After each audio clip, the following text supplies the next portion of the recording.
1 2 1 2 1 2 1 2 1 2.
Recording in progress.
Colleagues, let me upfrontly send my apologies. Some of the members are lost. Remember, the initial venue was supposed to be S12.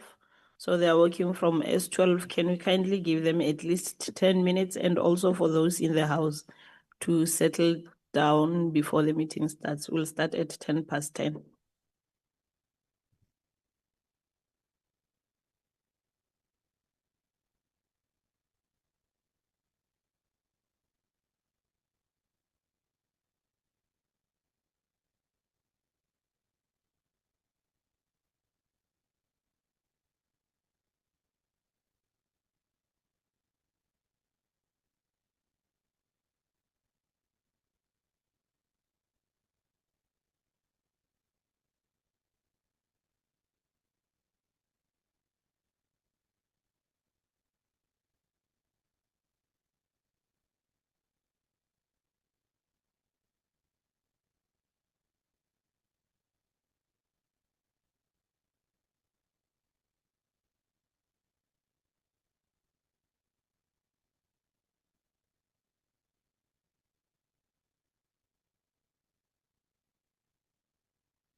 A very good morning to the colleagues, honorable members in the House and on the virtual platform,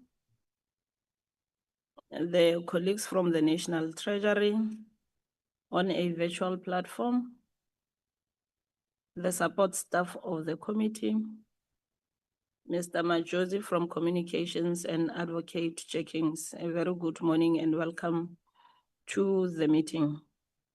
Today, colleagues, marks not only the conclusion of our deliberations on the two critical bills, which is the Appropriation Bill, which is Bill B16 of 2025, and the Eskom Debt Relief Amendment Bill. Can I get an indication on whether those that are on the virtual platform are able to hear us properly? Honorable Khadebe, I know you are on the virtual platform. Can you hear us?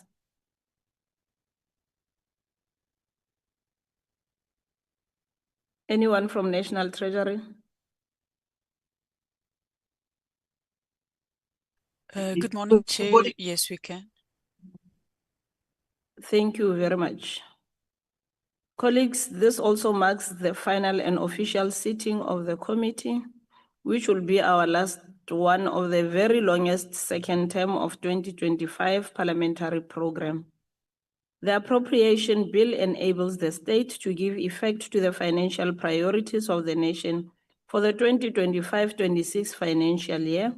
Throughout our engagement, colleagues, we have paid close attention to how these allocations respond to the social and economic needs of our people, with particular focus on poverty alleviation, job creation, and access to quality basic services. Equally, colleagues, the Eskom Debt Relief Amendment Bill represents an essential fiscal intervention to support South Africa's energy security, while also holding Eskom accountable through strengthened conditions and oversight. Honorable members, I know it was a very long journey for us. From the first budget presentation to the third, it was not easy for the committee, but our collective scrutiny and wisdom, informed by public input and technical briefings, has allowed us to produce two robust and credible reports for adoption, which we'll be adopting today. These reports will reflect not only the voices of the people, but also the spirit of collaboration, non-partisan oversight, which this committee always upheld. Let us proceed to the consideration and the adoption of the two reports, with the understanding that the work we do here continues to shape a more equitable, accountable, and people-centered budget process. Thank you very much, colleagues. Before doing that, I will allow Mr. Nodada to take us through the apologies, and will not waste time. Immediately after apologies, we'll go to the first item on the third item on the agenda, which will be dealing with the Eskom Debt Relief Amendment Bill. Colleagues, the bills were previously sent to members for members to familiarize themselves with the reports of the committee. So he will take us through page by page with an assumption that members have gone through the reports. Thank you. Over to you, Mr. Nodada. Thank you, Chairperson. Good morning, Chairperson. Good morning, honorable members and colleagues. Chairperson, we received 3 apologies: an apology from Honorable Swartz, Honorable Majola, and Professor Janjis. Professor Janjis will join the committee after 10:30, Chairperson. He is traveling from Joburg to Cape Town right now. Thank you. Thank you, Mr. Nodada. I'm going to request that you take members through the Eskom bill.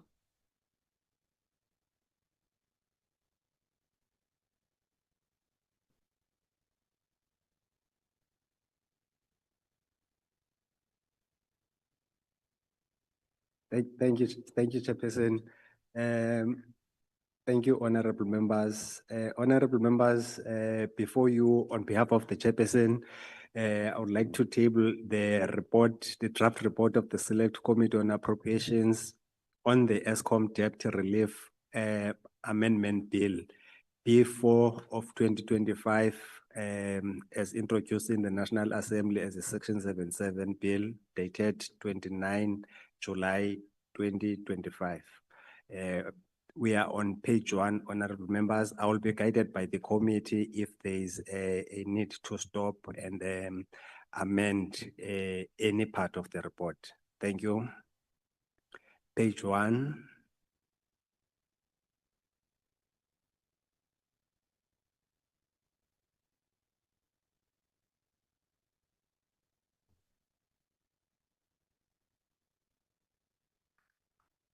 Page 2.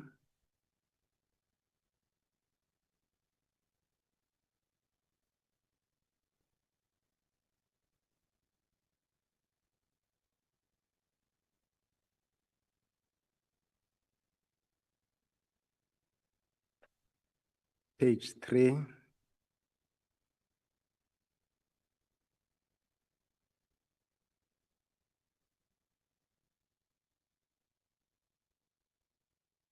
Page 4.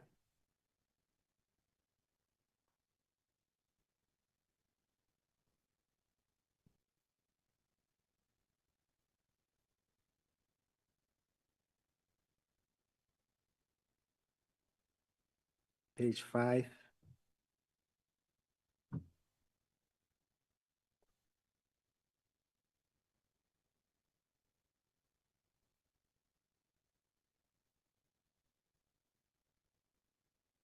And the last page of the last section of the report, which reads a committee decision on the bill. The Select Committee on Appropriations, having considered the Eskom Debt Relief Amendment Bill B4 of 2025 as introduced in the National Assembly as Section 77, referred to it and classified by the Joint Taking Mechanism as a Section 77 bill, recommends that the bill be adopted without amendments. Report to be considered. Thank you, Chairperson. Over to you. Honorable members, Honorable Ndlovu. Thanks, Honorable Chair. Greetings to yourself and honorable members and our staff led by Ndate Nodada. Chair, I adopt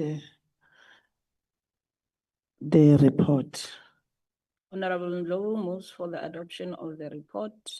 Are there any seconder or take on the adoption of the report? Chairperson, this is Khatebe. I second the motion of Honorable Ndlovu. Honorable Khadebe seconds the adoption of the report. Colleagues, this means the report is duly adopted. The next item on the agenda is consideration of the Appropriations Bills report of the committee. But colleagues, I think I should indicate to your good selves that we received a letter from IRR raising concerns or raising a view on the Appropriations Bill and the adoption of the Appropriations Bill by the National Assembly. After receiving the letter on behalf of the committee, I took it upon myself to consult with the legal team. That's why we have Advocate Jenkins with us today. I also consulted with the PBO. We had a meeting, a telephonic meeting amongst the three of us. We shared notes and we agreed that the matter does not reside with this committee. The responses by both the legal team and the PBO will be sent to members of the committee, maybe to just digest them for their own knowledge. But I'm going to give this opportunity to Advocate Jenkins to maybe explain to members why we concluded that the issue does not reside with this committee. And I'm further going to request the National Treasury, because they are here and they need to respond as matters come, that we have not invited IRR, even though they raised an issue into this meeting. We have not invited them on the basis that they've had their chance during the public participation. I did not want to open up a chance or a window for public participation or getting any more submissions from any stakeholder. So it will only be appropriate that he be responded to in writing by the National Treasury, But we have noted the points raised by IRR is an issue that we will consider, and we have noted it is unfortunate that it is outside the scope of this committee. Can I just give Advocate Jenkins to maybe give you a short response as to why we have decided that this matter does not belong to this committee, and maybe we will advise in writing as this committee, or through me on behalf of the committee, we'll write a response to Gabriel from IRR, maybe giving an advice and why we are saying the matter does not reside with us, and maybe redirect him to the correct platform to can deal with those issues. Advocate Jenkins. Good morning, honorable members, honorable chairperson. Thank you for the opportunity. As I understand the submission from IRR is that they've got two issues that they see, and it centers around the ideological position of Black economic empowerment. So the first submission they're making is that the funding in the appropriation bill includes funding for procurement for goods and services. And because of the policy of BEE, there is that dividend or that so-called subsidence for BEE included. And therefore that should be separate and it should be called subsidies. But there is a provision for subsidies and transferred in the appropriation bill. And IRR says it should be there. And secondly, they are saying that perhaps it should be taken out of the appropriation bill altogether and put in a separate bill. And then as a department spends, they get that money, so-called premium for Black economic empowerment, and they can then either use that and what is left can be repaid back to National Treasury and so on. So they have an issue at the which at present is that appropriations for goods and services include all the funds that will also be spent on procurement, whether it's in terms of the Black economic empowerment policy or not, in terms of the broad-based Black economic empowerment act. Now, chairperson, that is, in my view, an ideological position. We are busy in this committee with trying to finalize the funding for all of government services, as it's said in the purpose of the appropriation bill.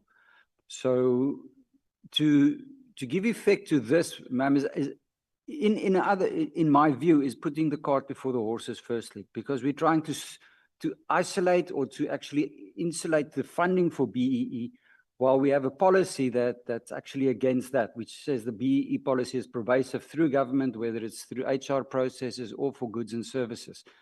So, ma'am, firstly, I think that the money bills amendment procedure is the process, as we know, to make amendments to money bills. That act is founded on the principle that there's a history of service delivery issues, a history of funding for service delivery issues, which Parliament then takes note of and wants to change because it's not according to the Constitution, or it is required in terms of the Constitution, for instance, to have progressive realization of socioeconomic rights. So if Parliament is of the view that we should give more attention to that, they can take the appropriation bill and make certain amendments. But the Money Bills Act itself says that there should be a report that includes reference to service delivery issues if Parliament does that. I'm just taking one or two examples. And it also says you must motivate your changes with reference to previous reports from other committees, your own BRRR report, SCOPA reports, reports of the Auditor General. So this doesn't fit into that. This is an ideological position which says we should isolate what we want to do with BEE, and therefore so we can make it more transparent. Now, Chair, I mean, the transparency issue, National Treasury can comment on that. I think they're very, and I say it with equal pride, that they're very proud that they get that level of transparency on international recognition for their transparency at a international level. So let National Treasury deal with that. I personally think, from a legal point of view, ma'am, that the appropriation bill is not falling foul of the Constitution because of what they are agreeing. Secondly, I think the submission speaks of a policy ideological position, which is not for this committee to deal with. In fact, it could be the Finance Committee because they dealt with the Public Procurement Bill, which is now an act, of course, and this is where this debate will fit in better. And finally, Madam Chair, the issue of what is meant with subsidies and transferred in the Appropriation Bill and how to classify that.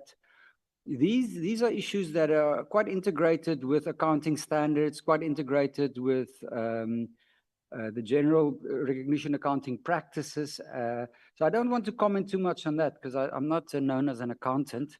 But as it is at the moment, obviously we have the Auditor General, which can actually say to Parliament, here is a problem with the accounts. So if we get a similar letter from the Auditor General, I think then the committee should look at it and say to National Treasury, how come are you not complying with what the Auditor General wants you to do? But that's where that would fit in at best, ma'am. So just for that, I'll leave it at that. Thank you, ma'am. Thank you very much, Advocate. Can I award National Treasury an opportunity maybe to say something? I know you responded to this same issue during the Division of Revenue process, but because the issue came back to the committee on the process of the Appropriations Bill, even though you're going to respond formally in writing to IRR, can you just say a word or two as per your understanding on the issue, and maybe to make members aware of the issues that were raised from your perspective? National Treasury, I don't know if Makauregui is here or anybody from National Treasury can respond. Good morning, Honorable Chairperson and Honorable members of the committee. This is Ulrika Britton, the Head of Public Finance. With me, I have Advocate MP van Schoor, who is our General Counsel, and I also have Ms. Busi Motlabedi, who is our Head of Public Finance Statistics. Chairperson, as we had explained, I mean, part of this is probably a technical accounting and accounting standards issue in how we do the classifications in the economic reporting format. And in that context, we have a standard way of classifying expenditures in the standard chart of accounts. And the matter that was raised by the IRR probably has two components. The first would be, Chair, from an accounting point of view, if such a premium does exist in the procurement of any goods and services, that all it does is it increases the cost of providing those goods and services. And from an accounting point of view, we then classify it as such. The definition of transfers and subsidies, specifically transfers to service providers, that would be transfers to private enterprises, would include subsidies on production. And what a subsidy on production actually is where government pays for the service provider to provide the service where the market price of providing that service is lower than the cost of providing that service. We have a similar kind of classification around subsidies and productions, for example, in what we provide to and transfers that was provided to the passenger rail agency in the Appropriation Bill, where the operating subsidy, so the cost of the price, the revenue that PRASA gets from the sale of its tickets is lower than the cost of providing that service, and the subsidy is then provided in that way. And that is the definition of the subsidies in the accounting standards. So we don't believe that from an economic reporting format that this is the right thing to do, because from an accounting and a budgeting point of view, all it does is it increases the cost of services where that such does exist. The second relates to whether you can budget for this upfront. Now, in a case where a service provider who meets BEE requirements versus one who doesn't charges the same price, there is no BEE premium. So the notion that we could upfront say that there's a percentage of this in the budget that is then used to pay this premium that may or may not necessarily exist is very difficult. And from an accounting point of view and a budget planning point of view, makes it very difficult to do, because this is then done on a case-by-case basis. And in that context, then it doesn't necessarily work. So firstly, it doesn't meet the requirements for what a subsidy is. And secondly, you can't budget for something like this upfront. Chair, I'm going to ask my colleagues if they would like to add something before we hand back over to you. So to MP and to Busi, if you'd like to add, please come in right now. Thank you. Good morning. I just want to add a couple of points on the transparency issues raised by IRR. Firstly, I think just in terms of the economic classifications, which you'll find in appropriation bill, those economic classifications are defined with reference to a Treasury instruction that was issued. And that Treasury instruction is actually a requirement that comes from the Constitution, and it's part of transparency measures under 2161 that requires uniform economic classifications. And that is what's being applied in the appropriation bill currently and also in previous financial years. Then IRR also refers to Section 215 of the Constitution that requires that national budgets must promote transparency. And it's exactly these economic classifications that, in our view, do support transparency. Then IRR also refers to 2132 of the Constitution that requires that the only manner in which you can withdraw funds from the NRF, the National Revenue Fund, is through appropriations and a direct charge. But there's no specific stipulations in that provision regarding transparency. It's in the other provisions of the Constitution that's referenced in the submission. Then as to Section 217, and that is the provision that mandates preferential procurement, and that's the 90-20 and 80-20 principles, and that's where the BEE premiums come from. But it's the application of that system that may result in a higher cost, but not necessarily, as my colleague explained. Now, the transparency in that system, the procurement system that organs of state must apply, that is not something that's primarily the function of the appropriation bill. It's the function of the legislation that regulates public procurement. Currently, it's the PFMA, the MFMA, and the triple PFA. And once the Public Procurement Act comes into operation, that will be the legislation that regulates that, and that should ensure that there's transparency in the systems that organs of state apply. Thank you very much. Good morning, colleagues. Busi Muthabedi from National Treasury. I think just to add to what Ulrike has said already, the subsidies in terms of the economic reporting format, which is adopted from the GFSM, which is the Government Financial Statistics Manual 2014, also coupled with the System of National Accounts 2008, which are the two latest manuals that we comply to. This BEE premium doesn't really fit the classification of it being a subsidy. Just to add, like I said, to add to what Ulrike has said, because subsidies are by nature designed to influence the level of production or the final price of the outputs as designed by the private enterprises. So in that essence, this doesn't necessarily suit the classification of this BEE premium as a subsidies and as a subsidies. But we can take it up with the Office of the Accountant General just to see if there's something that we missed. Can I just, I think members want to raise an issue that they cannot see you, your screen is blank. Oh, okay.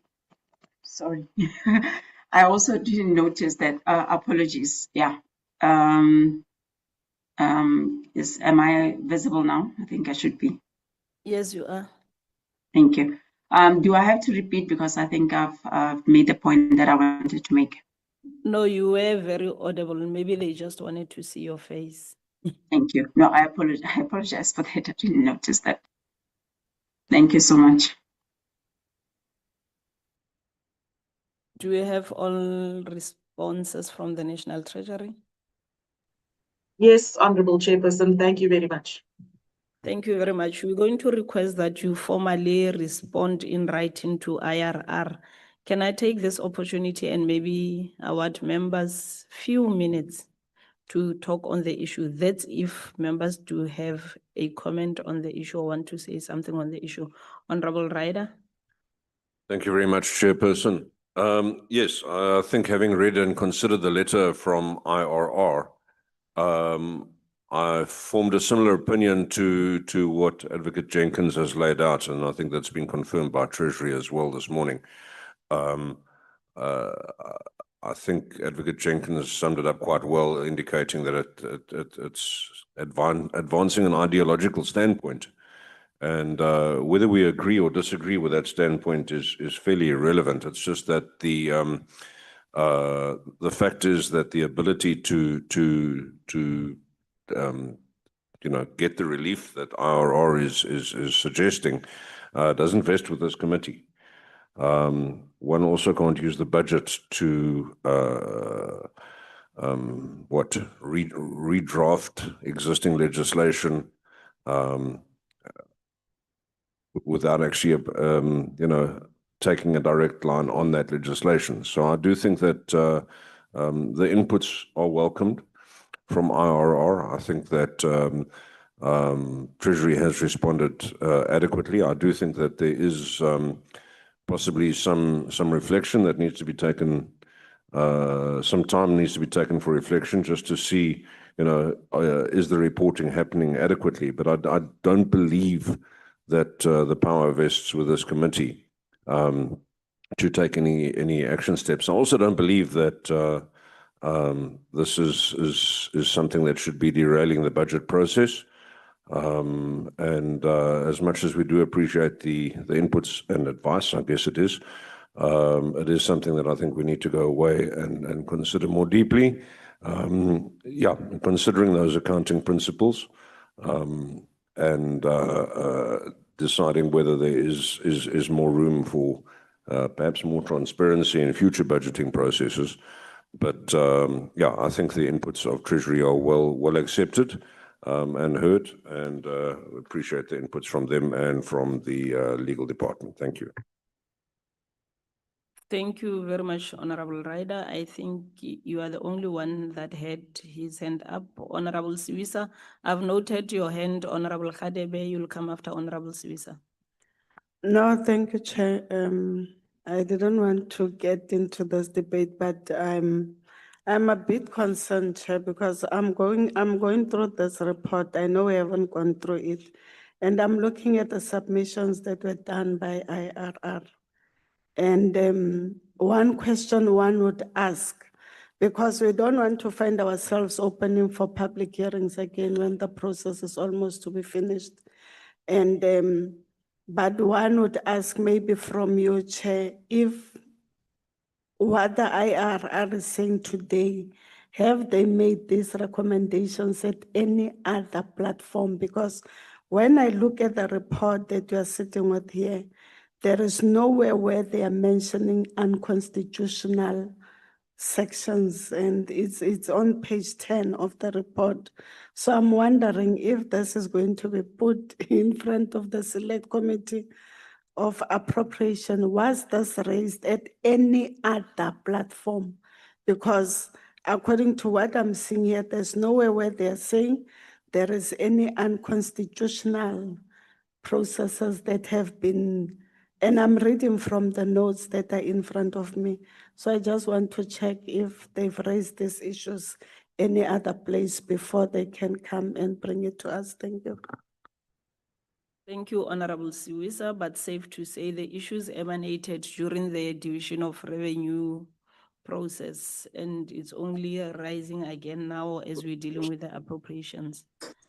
So I don't think, and also remember, the appropriations is a bill of the National Assembly, and it passed there, and it's coming for the NCOP for concurrence. So I don't think such issues were also raised in the National Assembly Committee. It came from the IRR, and it came straight to the Select Committee on Appropriations. Honorable Khadebe, you are the last on this matter, and then you continue with. Thank you, Honorable Chairperson, and all the members on the platform, and the support staff, and our guests. I think that I'd like to concur with Advocate Jenkins that it is correct that one, IR is putting an ideological position around the issue of budget. And then it's correct that we cannot entertain that. I think that the country has opened up an avenue where the people want to engage ideologically with the issues affecting the country. They can go to the national dialogue and speak about that. The issue of broad-based black economic empowerment is a constitutional imperative. I think that what they want to do, they want Parliament to change the constitutional imperative of dealing with the issue of inequality of the past. It's correct that it cannot be brought here. And again, Chairperson, I think that it's correct that we cannot entertain that. What we must do, we must pass the report so that the people of South Africa can have an interact budget, so that if they have anything to deal with, they know the avenues where they have to go to. I think that even the National Treasury itself has adequately explained why this issue of PP equivalence, it does not qualify as a subsidy. I think that if they want to engage with that, I'll agree that they have to go and propose an amendment to the Procurement Act, which does not reside with the Appropriation Committee, but the issue of that one of the Portfolio Committee of Finance and the Senate Committee of Finance, we can deal with that. But so far, so good, Chairperson. I think that we have to support the position of Advocate Jensen. It does not reside with us here. We continue with our program as it is. Thank you, Chair. Thank you very much, Honorable Kadebe.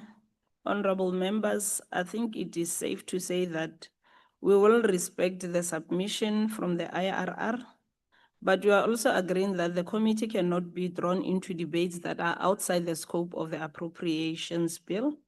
And our focus will remain on ensuring that the bill supports effective service delivery in line with constitutional requirements. The submission will further impact on various policies and legislative frameworks on the public procurement, which are outside the scope of this committee. I think this is how we're going to close it, to say it is not relevant. It was discussed, we sought legal advice, we sought for advice from other stakeholders that works with Parliament, and we are in agreement that will not be drawn on issues that are outside the scope of this committee. Having said that, I'm going to request Mr. Nodada to take members through the report on the Appropriations Bill.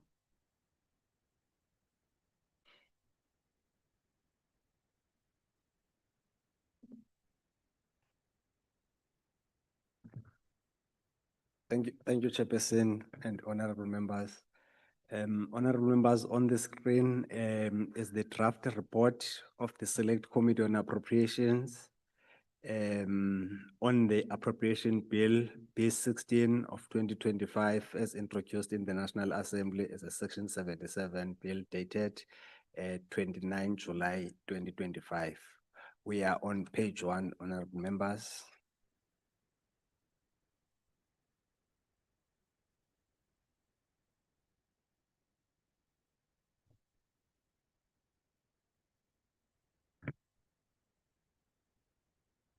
Page 2.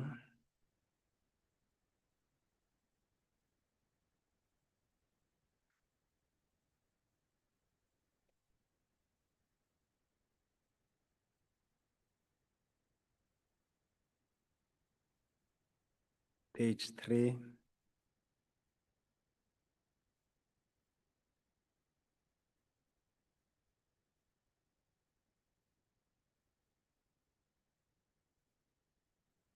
Page 4.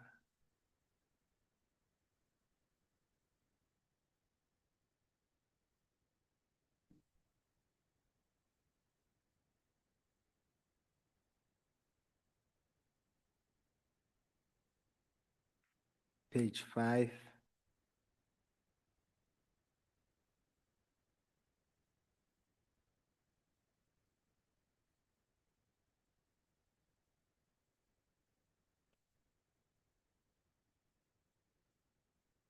Page 6.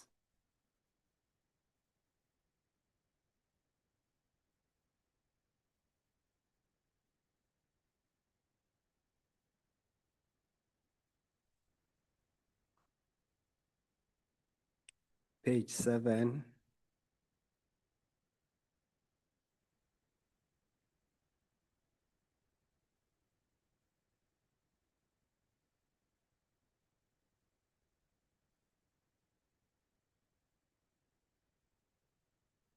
Page 8.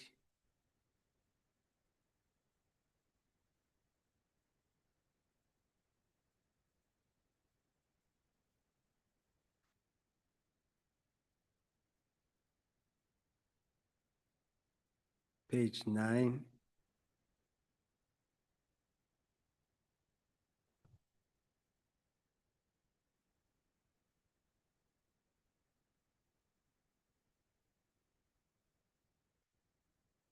Page 10.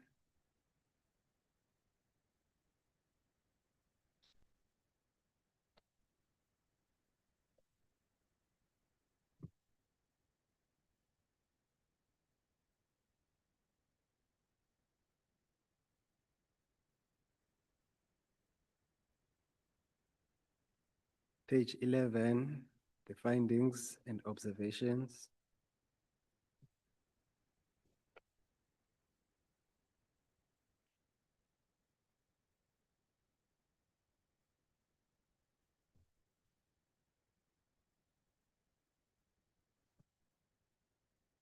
Page 12.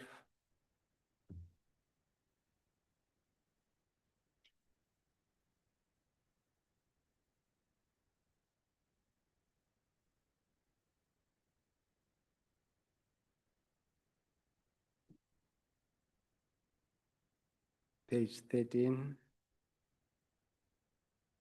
the recommendations of the committee, section 6.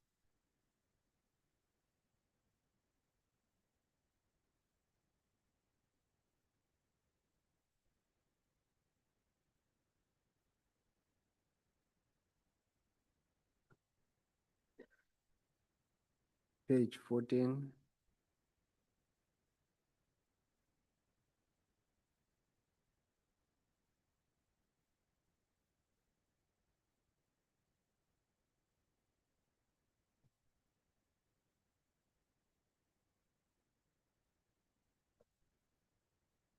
Hold on, Mr. Nodada. Honorable Ryder. Thank you very much, Chairperson. Chair, I think that the report before us is a very good and accurate summary of the business that this committee has been seized with for the past month and a bit. I would, however, like to suggest the inclusion of just one word at the top of page 15. Well, it's two words, I beg your pardon. At the top of page 15, under item 6.15, it says National Treasury should develop.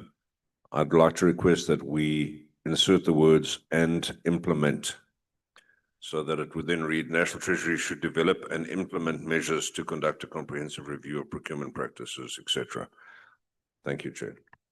Thank you, Honorable Ryder. That input will be made.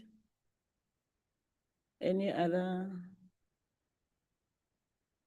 input, colleagues, or corrections from the report?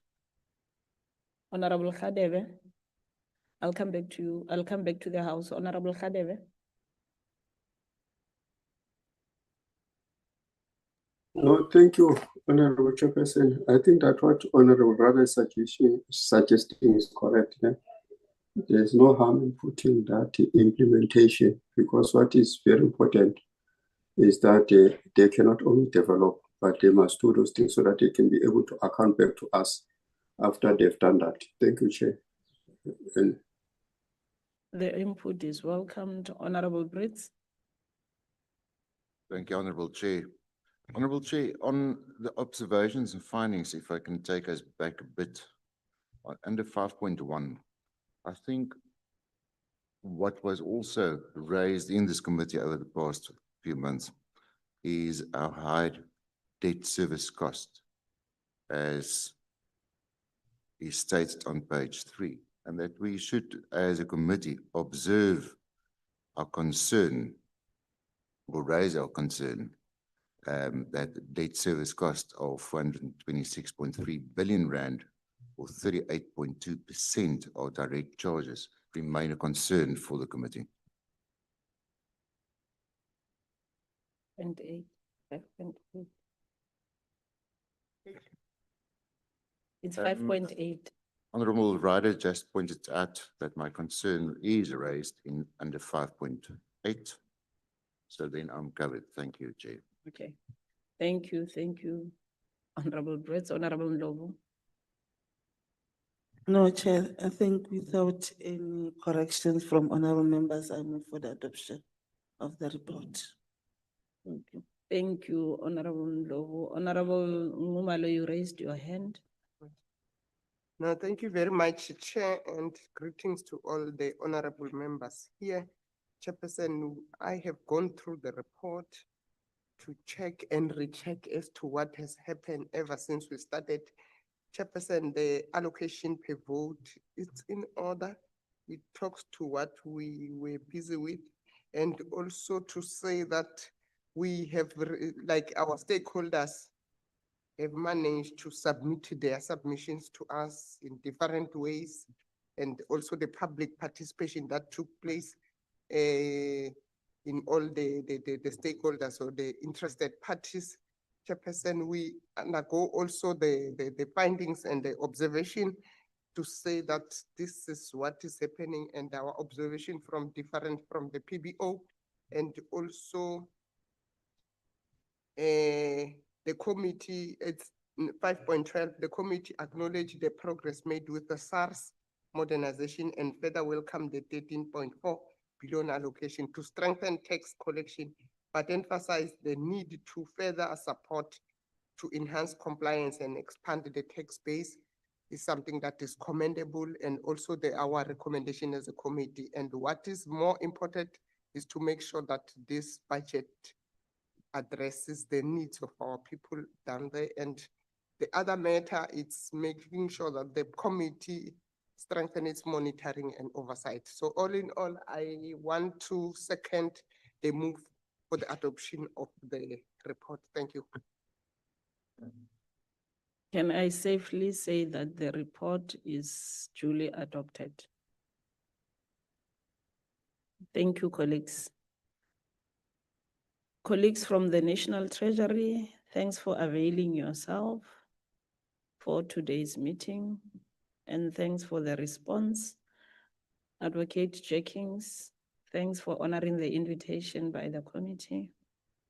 And Tatema Josie, thanks for forever being with us. Professor Jenkins from PBO, I see we have you online. It is unfortunate that you are early for our next engagement, but for this one, the committee has deliberated on issues. And for that one that you wanted to really be part of, it was properly addressed by members, National Treasury and the advocate. So we'll take you up again during the next budget cycle, where you can have a take in the submissions of stakeholders. Thank you very much, colleagues. As we conclude the second term, I want to sincerely thank members of the committee for your dedication, the focus, and the professionalism in this committee. Your commitment to evidence-based oversight has enriched the work of this committee and ensured that our recommendations are both thoughtful and implementable. Colleagues, I also want to thank the support staff of the committee. Every time you make submissions, every time you conclude our reports, you commend the good work that they continue doing in supporting the committee. Their work behind the scenes to enable us to perform our constitutional mandate cannot go unnoticed. And colleagues, having adopted these reports, we close this term with a sense of fulfillment and shared purpose, knowing that the work of this committee will contribute meaningfully to the strengthening of our democracy and the betterment of the lives of our people. Before I close the meeting, I am going to request that we take the set of meetings that we have before us. And I assume that members have gone through the minutes. I'm just going to take or to request Mr. Nodada to take us through the minutes page by page. We adopt the minutes, then I will close the meeting. Once again, thank you, Chairperson and honorable members. On the screen is the draft sets of minutes dated 16th July 2025. On the day, the committee considered the responses as received from National Treasury with respect to issues raised by provinces on the division of revenue. The committee further considered the final mandates as received from provinces with respect to the division of revenue bill, and the committee considered and adopted the report on the division of revenue. We are on page 1, honorable members, the attendance register of members.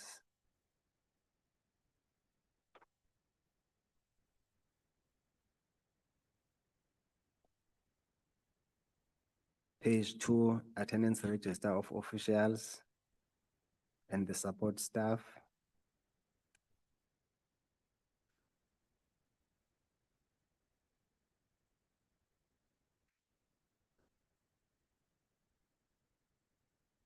Page 3, consideration of final mandates on the division of revenue bill.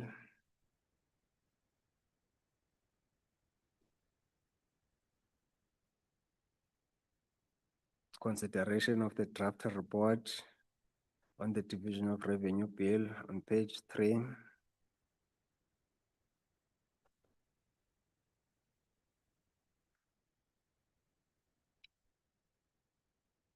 Page 4, the last page of the set of minutes.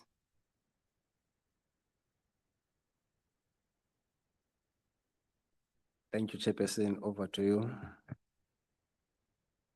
Thank you very much. Mr. Nodada, Honorable Ndlovu. Chair, I'm worried about the member from the province of the Legend. Because it seems he's the one who's dominating in this minute, and I'm not sure if this is the correct capturing, because some of us, we are part of the minutes, we are part of the meeting.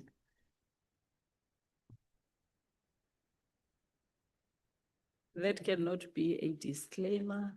If a member was partaking on all the issues that emanated from the meeting, there's nothing wrong. It is more than welcomed. And thank you very much, Honorable Ryder. Not Honorable Ryder, Honorable Brits, for your maximum participation in the committee. And unless if the chair was only looking at one member, the chairperson, by so saying, I move forward the minutes. Honorable Ndlovu moves the delegate from the province of the Legends. Honorable Chairperson, under threat of intimidation by my honorable colleague to the left, I will abstain from moving or seconding today. Can I get an indication of a seconder? This Honorable. Khatebe, delegate from the Free State, circumstance, the motion of Honorable Law.